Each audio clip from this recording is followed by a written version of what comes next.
Good afternoon, नमस्ते, आदाब, सलाम, सत श्री अकाल, जोहार गाइस। कैसे आप सब? आप सभी का स्वागत है एक बार फिर से बग्गा पंजाबी वीलॉग्स की टॉक सीरीज़ में। और टॉक सीरीज़ में आज आपको एक ऐसी स्टोरी सुनाने में जा रहा हूँ जो कि बिल्कुल रियल है और अभी 4 दिन पहले की है। एक सनसनीखेज वारदात इसे कह सकते हैं या फिर खबर कह सकते हैं जो कि अयोध्या से आ रही है। ये जो घटना है इसको सुनकर आपके होश उड़ जाएंगे।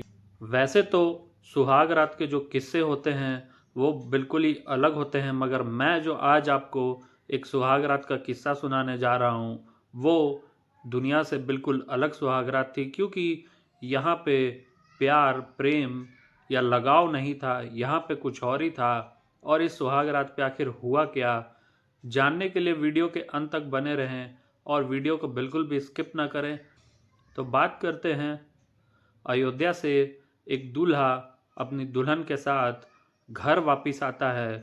बहुत ही खुशी खुशी सारे परिवार अपने घर लौटते हैं और पूजा हो रही होती है उनके घर में। तैयारियां चल रही होती हैं अगले दिन रिसेप्शन की। और जल्दी ही सारे थक के सो जाते हैं क्योंकि बारात से वो लौटे रहते हैं। और अगले सुबह जब रिसेप्शन का दिन था, घर वाले उठते हैं और वो तैयारियों में लग जाते हैं, मगर दूल्हा दुल्हन जो है वो दरवाज़ा नहीं खोलते हैं। और घर वालों की जो चिंता है वो बढ़ जाती है। जब वो दरवाज़ा खटखटाते हैं उनका, तो भी वो लोग दरवाज़ा नहीं खोलते हैं और घर वालों को शक होता है कि ज़रूर कुछ गड़बड़ है। और वो जब दरवाज़ा तोड़ते हैं तो ऐसा नज़ारा वो देखते हैं कि वो दंग रह जाते हैं और उनकी तो मानो दुनिया ही उजड़ जाती है, क्योंकि दूल्हा और दुल्हन दोनों मृत अवस्था में पाए जाते हैं। ऐसी सुहागरात जहाँ पे दूल्हा और दुल्हन दोनों मौत के गले में समा जाते हैं। तो क्या है इसकी कहानी? कौन है इसका जिम्मेदार? क्या दूल्हा दुल्हन ने खुदकुशी की? क्या एक दूसरे की उन्होंने हत्या कर दी, या किसी थर्ड पर्सन ने आके उन दोनों की हत्या कर दी? बहुत ही हैरान कर देने वाली कहानी है।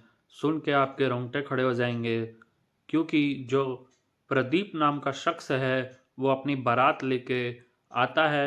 शिवानी के साथ उसकी शादी होती है। अगले दिन उनका रिसेप्शन होना होता है। 11 बजे वो अपनी बारात लेके वापस आते हैं और 1 बजे अपने घर पहुंचते हैं। शादी की तैयारियां ज़ोरों पर थी, रिसेप्शन की तैयारियां ज़ोरों पर थी। और रात को 12 बजे फाइनली उसके घर के सारे मेंबर सोने चले जाते हैं और 12:30 बजे प्रदीप अपनी वाइफ शिवानी के कमरे में जाता है और 12:30 बजे वो दरवाज़ा बंद हो जाता है। इसके बाद क्या कहानी होती है मैं बताता हूँ आपको। तो दोस्तों, जब सुबह 7 बजे तक उनका दरवाज़ा नहीं खुलता है, प्रदीप अपने कमरे से बाहर नहीं आता है, तो उसके घर वाले टेंशन में आ जाते हैं और वो दरवाज़ा खटखटाते हैं। 9 बजे तक भी कोई बाहर नहीं आता है। इसके बाद जो घर वालों की चिंता है वो बढ़ती चली जाती है और 9 बजे सभी घर वाले इकट्ठा होकर दरवाजे को तोड़ते हैं। और तोड़ते ही जो उनके सामने नज़ारा रहता है वो हैरान कर देने वाला रहता है। बदहवास हो जाती है पूरी फैमिली।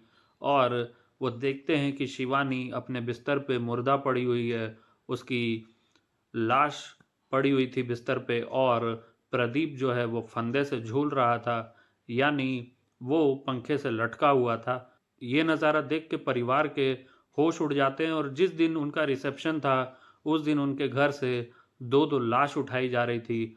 बहुत ही भयावह मंजर था। सबसे पहले तो मैं आपको बता दूं कि ये 4-5 दिन पहले की दास्तान है और बिल्कुल सच्ची दास्तान है। पुलिस को बुलाया जाता है और पुलिस जब ये नज़ारा देखती है, ऑन द स्पॉट पुलिस पहुंचती है क्राइम सीन पे। तो वहाँ पे वो देख के यही अंदाज़ा लगाती है कि सबसे पहले प्रदीप ने अपनी वाइफ का गला घोटा होगा और वो खुद भी फंदे से झूल गया होगा। तो कुछ दिनों में उनकी पोस्टमार्टम रिपोर्ट आती है और इससे ये साबित होता है कि प्रदीप ने अपनी वाइफ का गला घोट दिया था सुहागरात के दिन ही, और वो खुद भी फंदे से झूल गया था। मगर इसके पीछे की क्या वजह रही होगी? क्या सच में उन दोनों ने आत्महत्या की या उसने अपनी वाइफ की हत्या की? क्या कोई तीसरा आदमी आया था? इससे इनकार नहीं किया जा सकता। तो अभी तफ्तीश जारी थी पुलिस की, और इसका क्या कारण था, या प्रदीप ने अगर अपनी वाइफ का गला घोटा तो इसके पीछे की क्या कहानी थी, ये जब खुलासा होता है तो और भी हैरान कर देने वाला होता है। दोनों शादी के दिन बेहद खुश थे, यहाँ तक कि प्रदीप अपनी शादी में बारात में डांस भी कर रहा था और इन दोनों के बीच कोई मनमुटाव भी नहीं था। दोनों की चैट्स खंगाली जा रही थी, पुलिस अपनी तफ्तीश में जुटी थी और जब पुलिस नतीजे पे पहुंचती है तो ये बहुत ही हैरान कर देने वाला होता है। ये खुलासा दोनों की कॉल रिकॉर्ड और चैट के थ्रू होता है। सुहाग रात की शुरुआत में ही अभी आधा घंटा भी नहीं हुआ था कि दुल्हन शिवानी के फ़ोन पे एक लड़के का मैसेज आता है। उस समय वो जो फ़ोन होता है प्रदीप के हाथ में होता है और प्रदीप उस मैसेज को पढ़ लेता है। दरअसल ये मैसेज शिवानी के बॉयफ्रेंड का था, यानी आप कह सकते हैं एक्स का था, जिससे उसकी शादी नहीं हो पाई और उसी समय दोनों के बीच में झगड़ा शुरू हो जाता है। काफ़ी ज़्यादा ये झगड़ा बढ़ जाता है और नौबत यहाँ पे आ जाती है कि प्रदीप अपनी बीवी का गला घोट देता है और तो और आधे घंटे के अंदर ही वो खुद भी फांसी लगा के मर जाता है, जो कि पोस्टमार्टम रिपोर्ट में भी आया था। मगर ये इतनी हैरान कर देने वाली घटना होगी किसी ने सोचा नहीं था कि दोनों अपनी शादी से इतना खुश नज़र आ रहे थे, मगर एक मैसेज, उस लड़के के एक मैसेज ने दोनों की ज़िंदगी ख़त्म कर दी और दो परिवारों की खुशियाँ छीन ली। दोस्तों, ये सच्ची कहानी और ये सच्ची घटना जो कि अयोध्या से आई है, तो हमें ये सीखने को मिलता है कि अगर आप अपने पार्टनर से खुश नहीं हैं, अगर आपकी शादी परिवार वालों के दबाव में हो रही है, तो आप अपने परिवार से भले ही झगड़ा करके उस शादी को कैंसिल करा दें, मगर आपकी वजह से किसी की ज़िंदगी तबाह ना करें। आप इतना बड़ा फैसला ना लें, क्योंकि आप दोनों को सारी ज़िंदगी निभानी है। तो गाइज़, कैसी लगी आपको ये वीडियो ज़रूर बताएं कमेंट में और आपके क्या विचार हैं इस न्यूज़ पे ये ज़रूर लिखें। आपको मिलेंगे नेक्स्ट वीडियो में। अगर आपने चैनल को सब्सक्राइब नहीं किया है तो जल्दी से जल्दी चैनल को सब्सक्राइब कर लें और बताएं हमें कमेंट में कि क्या प्रदीप ने सही किया, क्या वो कुछ और फैसला ले सकता था। तो गाइज़, मिलते हैं आपको नेक्स्ट वीडियो में। तब तक के लिए टाटा, गुड बाय, नमस्ते, आदाब, सलाम, सत श्री अकाल, जोहार।